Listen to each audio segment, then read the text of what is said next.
mejor forma de cerrar la semana que con el análisis, la editorial del ingeniero Marcos Orduña Alcocer, en un tema que considero a todos los mexicanos debe de interesarnos, porque se trata de a qué le van a asignar o en dónde van a meter la lana del pueblo de México, y nos trae un análisis de este proyecto del presupuesto de egresos de la Federación para el año que está a la vuelta de la esquina, el 2026. Querido Marcos, bienvenido de Buena Fuente, ¿cómo estás? Hola Aldo, excelentemente bien, amigos. Fíjense que este es un tema muy interesante, como acertadamente comentas, ya que todos los países en el mundo, antes de que empiece un nuevo año, exhiben y muestran cuál va a ser la política económica a seguir, ¿verdad? Por ejemplo, cuál va a ser el tema de las tasas de interés, la inflación, el tipo de cambio, las inversiones que van a llegar externas, las internas. Entonces, basado en expectativas, estimaciones de científicos, sí, de la macroeconomía y microeconomía, ¿no? Totalmente. Entonces, cada año el Ejecutivo, el presidente, en este caso la Presidenta de la República, envía al Congreso de la Unión, a la Cámara de Diputados y posteriormente a la Cámara de Senadores, su paquete económico. Lo que le llaman es un proyecto, le llaman proyecto del programa de egresos de la Federación, y que para este año, la verdad está muy interesante. Como todo, tiene sus aristas, que es importante mencionarlas, pero hemos recopilado una serie de análisis del Instituto Mexicano de Competitividad, del IMEF, de los colegios de contadores, de analistas financieros internacionales y nacionales, para dar una idea de que la propuesta que se está realizando, bueno, puede ser benéfica en algunos casos, como todo en la vida. Nada es perfecto, pero sí perfectible. Entonces, vamos a arrancarnos y vamos a ver la integración del proyecto. ¿Cómo se integra? ¿Cuántos egresos va a haber y cuántos ingresos va a haber? De egresos, la propuesta es que van a ser aproximadamente 10 millones de pesos. Lo que se conoce como billones, ¿sí? Con B labial, 10 billones, 10.2, y de ingresos 8.7 billones. Entonces hay una diferencia ahí, fíjate, sí, Aldo, sí. De 1.4. Gastamos más de lo que metemos. Exacto, al bolsillo. 1.4 billones de pesos que no se tienen. ¿Y cómo se van a conseguir? A través de un financiamiento externo, lo que se conoce como déficit fiscal. Entonces vamos a tener un déficit fiscal de 1.4. O sea, el pedir dinero prestado no es malo. Todo depende en qué lo vas a gastar. Sí, claro. Si va a generar más riqueza, dale. Exactamente, ¿no? Exactamente. Entonces ese es el tema de que pedir no empobrece, ¿verdad? Exacto. Es lo que te decir. Sí, pagar es lo que aniquila. No, pero el tema es de que los políticos, para ellos menos, porque piden y piden, al final del día ellos no lo van a pagar, lo va a pagar el pueblo. Y sobre todo nosotros, el nuevo presidente. Y el que siga. Él es el que se va a enfrentar, ¿no? Pero bueno, ok. Entonces ahí tenemos una situación. A ver, la comparativa de ingresos, esta es otra lámina para los amigos que nos hacen el honor de vernos en Facebook Live. La comparativa de ingresos 2025 y 2026. Este año en curso, los egresos están en 9.3 billones y para el año que entra se propone 10.2, o sea, sube 900 mil millones de pesos. Es casi un 6% más de egresos para el próximo año. Y aquí en la siguiente lámina tenemos precisamente esa. La diferencia entre el gasto neto total y los ingresos. Esa es una gráfica que en rojo se ve lo que son los ingresos año con año. Es una gráfica que va mostrando y también muestra en una línea quebrada lo que son los egresos. Entonces podemos ver cómo del 2011, a principios de la década pasada, del 2011 al 2000 más o menos 19, 20, iba de una manera casi proporcional lo que era la situación del crédito externo. Sí. Pero a partir del 2020 podemos ver que se ha ido abriendo sí. Lo que es el egreso versus ingreso. Y esa diferencia obviamente es lo que hay que pagar, hay que cubrirlo, ¿verdad? Entonces esta lámina la verdad está muy interesante. Aquí estamos viendo la deuda pública contraída 2013-2025. Con el sexenio de Peña Nieto fueron casi 2.3 billones. Con el sexenio de Andrés Manuel López Obrador, 5.7 billones. Se incrementó un 90% lo que hizo Peña Nieto, y ahorita con la presidenta Claudia Sheinbaum es de 1.2 billones de pesos. Es decir, tenemos una relación. Actualmente, fíjense que ya va a estar para el año que entra en 22 billones de pesos, saldo. Es una cantidad, la verdad, de deuda. Muy importante. Sí, claro, muy, muy importante. Vámonos con el siguiente punto. El programa, vamos a ver cuáles son los proyectos de inversión prioritarios. ¿Sí? Hay 17 programas del bienestar, programas sociales, que es casi 1 billón de pesos.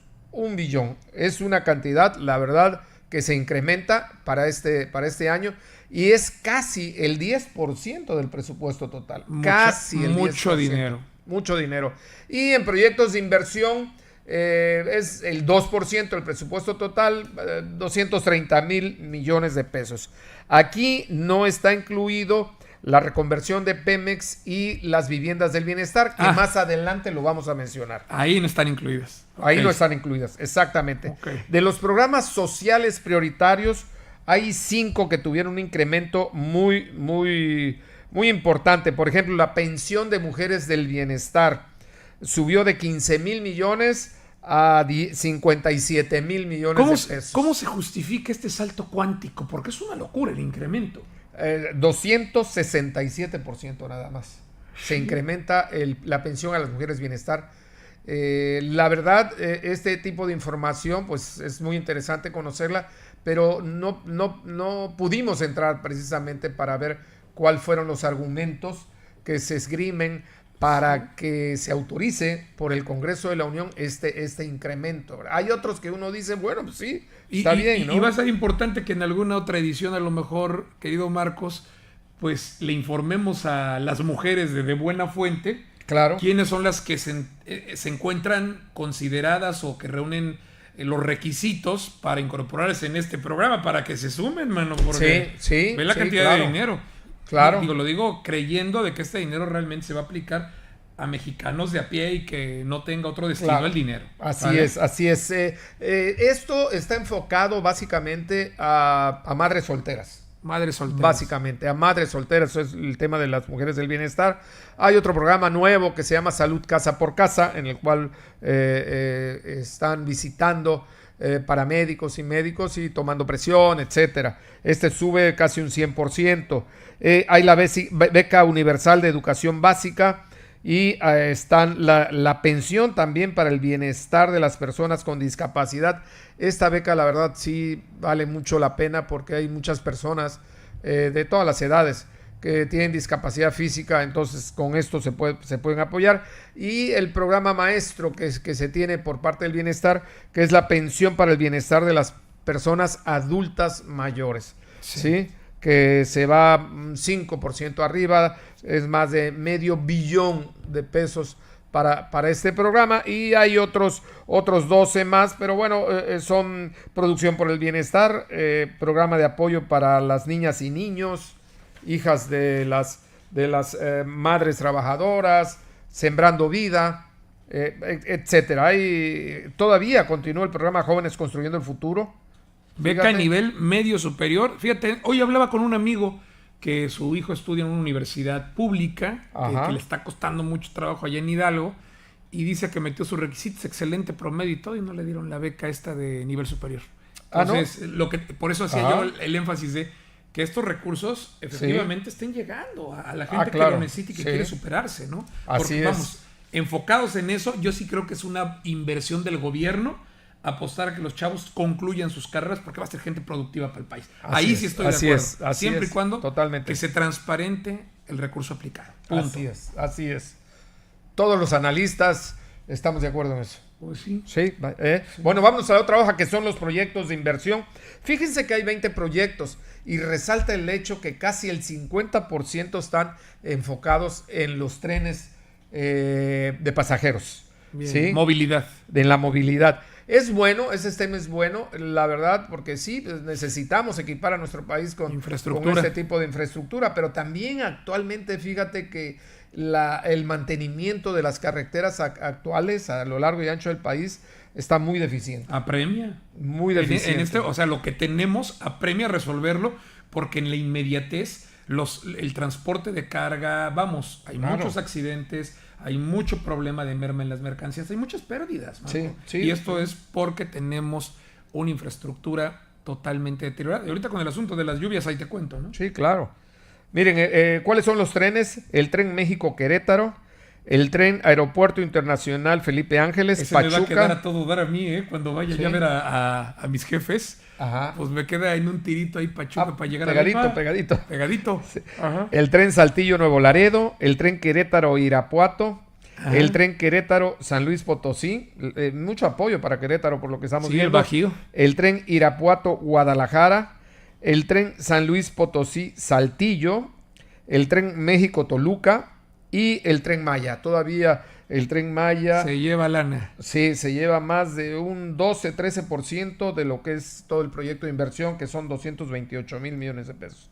30 mil millones de pesos destinados al tren Maya para el próximo año. O sea, estos nueve trenes son los que tienen un alto porcentaje de todo lo que se va a invertir en este tipo de proyectos de inversión. Y esto viene de los criterios generales de política económica. Esta es la propuesta que está haciendo el propio gobierno federal, que sí puede ser accesible. Cualquiera puede entrar. Habrá que sumar. Cualquiera puede entrar. Ahorita que hablabas del Tren Maya, habrá que sumar ese presupuesto que le están proponiendo asignar con lo que se le invirtió durante la administración de López Obrador para ver en cuánto finalmente va a terminar ese tren. Anda. Que tú ya le hiciste un análisis muy interesante sobre los tramos de aquella ocasión. Sí. Y para ver si realmente esto en algún momento se va a pagar, que ese es harina de otro costal. Otro tema. Sí. Bueno, vamos a ver cuáles son los programas de inversión de alto impacto. Fíjate que hay uno que es muy interesante, que es la reactivación del sector petrolero. Okay. ¿Te acuerdas que hace como 3 o 4 semanas, un poquito más? Platicamos. Sí, se platicó ese tema. La presidenta Sheinbaum hizo precisamente la presentación de la reactivación de Petróleos Mexicanos. Es una inversión muy fuerte. De hecho, se le va a invertir sobre todo en la refinería de Salina Cruz, en todas las refinerías. Entonces, esto va a generar mucho movimiento económico, igual que el programa de vivienda del bienestar, que son 1.800.000 viviendas para este año, un programa nunca muy antes ambicioso. visto, muy ambicioso. Que esperemos que sea igual que todos, un éxito. Ya hablaremos del reto, ¿no? De la ejecución para todo el tema tramitológico, porque ese es, creo, uno de los grandes temas. Está padrísimo el proyecto. Sí. Dotar de una casa habitación a los mexicanos y además que es una vivienda digna, porque en el pasado hubo mucha vivienda de cartón desechable con la que quedaron bien ensartados con créditos, etcétera. Sí, claro. Entonces, a mí sí me parece bien importante este programa, echarle lupa. Y sobre todo, pues ver el asunto de la tramitología. Si el gobierno al término, es un gobierno joven, un año de distancia que comenzó, a ver cómo cierra el gobierno de Claudia Sheinbaum y qué tanto se ha avanzado en este programa. Sí, así es. La verdad, este fondo no está representado en el proyecto de egreso del 2026, porque son recursos del Infonavit, son propios recursos del Infonavit en base a lo que el patrón paga, el trabajador, etcétera. Sí. Entonces, de ahí se va a tomar precisamente todos los recursos para construir esas viviendas y asignarlas. Entonces, bueno, ¿cuáles son los principales egresos, amigos? Este tema sí es muy, muy importante.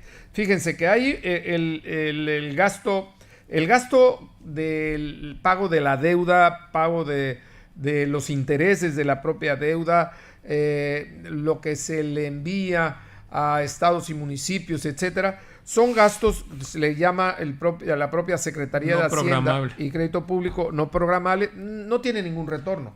Sí. Absolutamente, porque tienes que estar pagando lo que pediste prestado, una parte, ¿no? La parte de ese año que te corresponde. Estamos hablando que es más o menos del total de egresos el 3%. Y este tema de las pensiones y jubilaciones, Aldo, va para arriba, no para. Estamos hablando de 2.3 billones de pesos. Estamos viendo que va a llegar un momento en que va a ser insostenible este pago que tenga que hacer el gobierno federal, precisamente, pero es parte. Hay una dicotomía aquí, porque sí, el gobierno federal pudiera decir ya no tengo, pero el trabajador tiene derecho, claro, por todos los más de 30 años que trabajó, ¿no? Claro, y digo, hay algunos que tienen una situación muy distinta. Los de mi generación, por ejemplo, ¿no? Lo que ahorraste, lo que te toca, maestro. Nada más. Vamos, nada más. Nada más. Entonces, las cosas están cambiando, pero también, pues hay otro asunto, que es el asunto del que ya hablamos con antelación y que se ha acusado mucho en administraciones anteriores sobre el tema de si las tarjetas o la gente a la que le llega este apoyo. Aquí hemos detectado en el estado de Veracruz, pues viejitos que ya ni viven, pero tarjetas que sí cobran. Entonces, ese es un gran reto en materia de transparencia y de que la lana al gobierno no se le esté fugando por ahí, que salgan vivales, ¿no? Es otro de los grandes temas. Son tarjetas vivientes, Aldo. Sí, son tarjetas vivientes que quedó ahí la esencia, el espíritu del abuelo. Oye, y si le sumamos a estos los 5 programas billones, de apoyo sociales, sí, que es casi 1 billón, son 6.3 billones de pesos, que es casi de los 10 y tanto de los que nos hablabas al inicio. 2/3 partes del total para gastar el año que entra. 2/3 partes, que es un gasto que no tiene ninguna recuperación, ¿eh? Claro. Ninguna. Es decir, lo que hablábamos en un inicio. O sea, muchas de las cosas que está planteando el propio gobierno federal son muy interesantes, ¿no? Como el tema de petrolero, el tema de la vivienda. La verdad son programas que generan mucho empleo, generan mucho movimiento de la economía, proveeduría, etcétera. Pero hay otros que sí se deben de tener, obviamente, una lupa mayor para analizar hasta dónde pudiéramos nosotros seguir, nosotros como mexicanos, con nuestros impuestos, pudiéramos seguir apoyando todo este tipo de propuestas que se hacen, ¿no? Entonces, sí, la verdad, los egresos que se van a tener para inversión de infraestructura, desde el punto de vista de todos los mexicanos, se necesita más. Por ejemplo, Comisión Federal de Electricidad necesita invertir. Sí, le urge. Urge que la CFE invierta en más infraestructura. Comisión Nacional del Agua, también es exactamente lo mismo. Se necesita mucha inversión, precisamente, como siempre lo hemos dicho, captación, los constructores. Dios nos manda el agua, pero no nos la entuba. No la entuba, así es. Así es. Sí. Entonces, bueno, hay que invertir ahí, pero bueno, esta es una de las situaciones que se está presentando actualmente con esto. Y bueno, las conclusiones que pudiéramos generar a raíz de toda esta información que tenemos es que, primera, el gobierno federal debe de analizar hacia dónde priorizar los apoyos sociales, ¿sí? Ya lo hemos comentado, Aldo, que sea con causa. Sí. Ok, te voy a apoyar, sí, pero tienes que aprender un oficio. Claro. Cualquier persona, ¿no? Hombre o mujer, sí, que incentive la productividad. Punto. Exacto, porque ahorita con el tema de la vivienda se necesita muchísimas personas. Mano de obra. Muchísimas personas. El otro punto, número 2, analizar aquellos proyectos de infraestructura que redunden en retornos financieros. Es decir, y yo lo he comentado, cuando terminó la Segunda Guerra Mundial, Estados Unidos estaba totalmente incomunicado, un país enorme, y se dieron a la tarea de construir de norte a sur y de este a oeste sus autopistas.